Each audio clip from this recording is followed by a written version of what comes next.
Always the big trucks driving by when it's time to make a video. So here we go. Hi, my name is Father Mike Schmitz, and this is Ascension Presents. So one of the things people will often, complain about, lament over, or just kind of note in their life is they say, okay, I go to pray, or I specifically go to Mass, but it feels so empty because it feels like I'm just going through the motions, right? So when it comes to my spiritual life, when it comes to worship of God, I don't know, there should be more because I think I'm just going through the motions.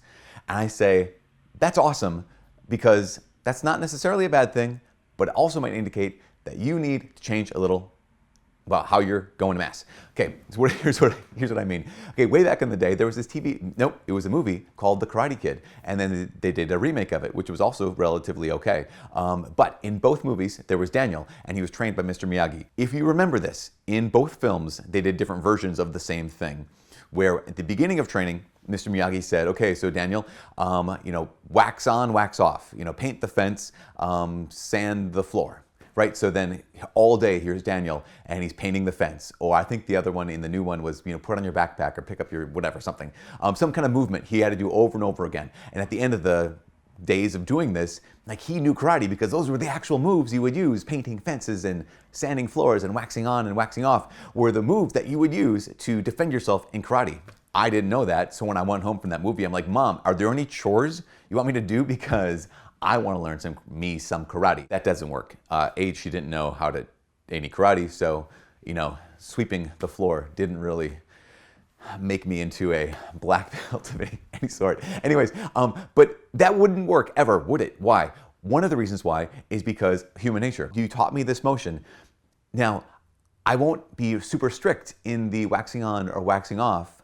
I am just going to kind of do it how it needs to get done. So this whole motion would probably end up becoming like this kind of thing, where I don't think this is a karate move or martial arts move at all whatsoever. What happens is if I don't know the why, like if I don't know the reason why I'm doing this motion, doing this movement, then really quickly it will become not only an empty movement, but it will become maybe even the wrong movement. That's what would have happened in The Karate Kid. And I think sometimes it actually is what happens in our spiritual lives, in our prayer lives, or when we go to Mass. At the same time, someone needed to teach us the movements, right? Think about this. Let's dial back to when you were first taught, okay, here is how you pray, or here is how we go to Mass. We say okay, stand now, kneel now, make the sign of the cross like this. At some point, someone needed to teach you the motions. It's almost like, I'll switch metaphors here from karate to piano playing because they are very much similar. They're very similar. But if you ever had to practice the piano, or like myself, I took classical guitar lessons. Now, I'm not a classical guitar player, but I do know that when you play the classical guitar, you have to hold it in a certain position. There are certain ways to position yourself with your leg up and the neck of the guitar like this and your arm right here. And all those positions or all those movements are meant to help you when it comes to playing the guitar or playing the piano. They're not playing the piano. Those movements aren't what it is to play the piano, but they put you in the right space and in the right position, the right posture, to be able to actually play the piano. Same thing when making the sign of the cross. Isn't necessarily the prayer in and of itself, but it opens you up. Kneeling, genuflecting, knowing when to stand or when to sit. Those are the movements that hopefully make it possible to enter more deeply into prayer.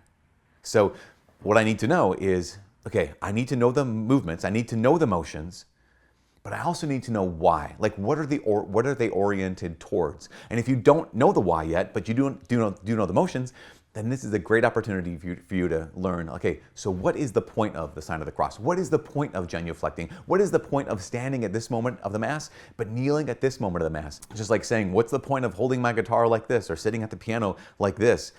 Well, it's not just to sit there or hold it like this. It's to be able to play really well. So number one, I need to know the why. Number two, if I find myself only going through the motions, that might be indicating something to me, that something in me needs to change.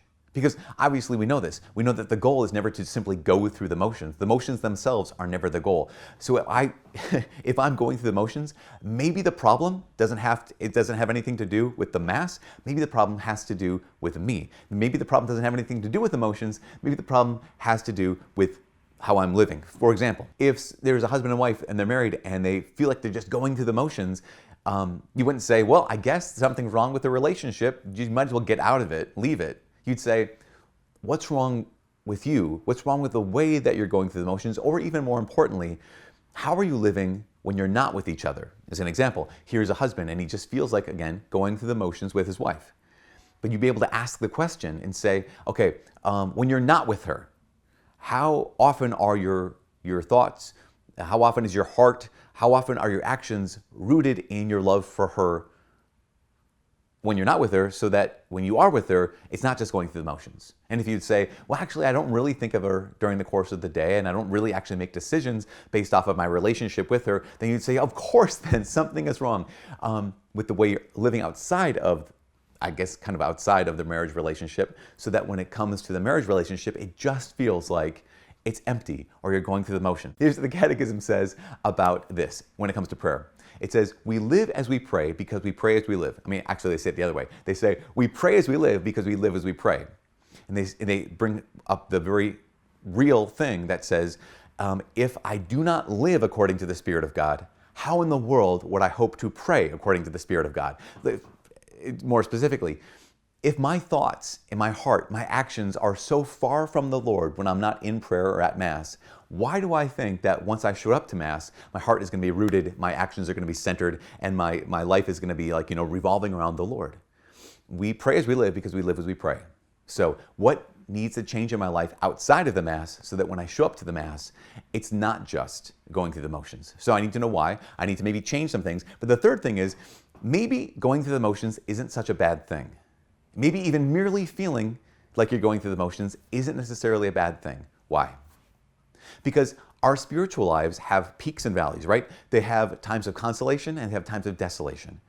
We grow more during the valleys than we do in the peaks. We grow, spiritually speaking, our love grows more in the times of desolation than in times of consolation. Why?